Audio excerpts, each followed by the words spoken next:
Educational एक्सपोर आउ एक video रे आपण मानकु स्वागत। आपण माने देखि पारुथबे वर्तमान समय रे ओडिशा स्टाफ सिलेक्शन कमिशन पक्षरु गोटिए इंपोर्टेंट नोटिस टी आसीची आ जो नोटिस रो सब्जेक्ट टी रहूची provisional answer key of main written examination for TGT Odia TGT arts of LTR teacher 2024 जो आर्ट्स एंड ओडिया रो एग्जाम हेतिला आपण मानकर जो मेन एग्जाम तार जो प्रोविजनल आंसर की वर्तमान समय अवेलेबल होई जाईची जोटा कि मु भी वीडियो रे कहितली कि आपण मानकर नेक्स्ट 2 डेज नहेले एई जो वीक रे आपण मानकर आंसर की आसी जीवो वर्तमान ता आसी जाईची जदि हम एठी देखिबा ताले ना कोन लेखा आइची it is for information of all those candidates who appear in main written examination on 12/11/2025 and 22/11/2025 and 23/11/2025 that the provisional answer key of TGT Odia and TGT Arts of LTR Teachers 2024 is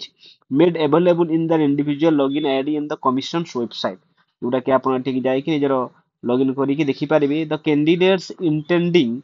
to raise objection if any on the said provisional answer key may register objection in online mode by using their user credential by 6/12/2025 ताहेले आज होची आपनकर 3 तारिख तो आपनका पाखरे 3 दिन रहिला आपण आपनकर ऑब्जेक्शन करि पारिबे positively objection if any must be filled strictly within the stipulated time period any objection submitted after the stipulated date whether through email in person or maybe other mode whatsoever shall not be entertained तो आपण पाखरे 3 दिन रहिला आपण 6 तारिख मध्य रे कोन करिवे ना ऑब्जेक्शन फाइल करिवे आ जदि हमें आंसर की को देखिबा देखि दंतो एटा आपण मानकर जो आर्ट्स रो आंसर रहुची आपण देखि देबे एटा जो आर्ट्स रो आंसर कीटी देखि दंतो आर्ट्स टीजीटी आर्ट्स रो आंसर की कोन कोन आपण निजे मैच करंतो आपण जो रेस्पॉन्स देई छंती ता सहित आंसर की को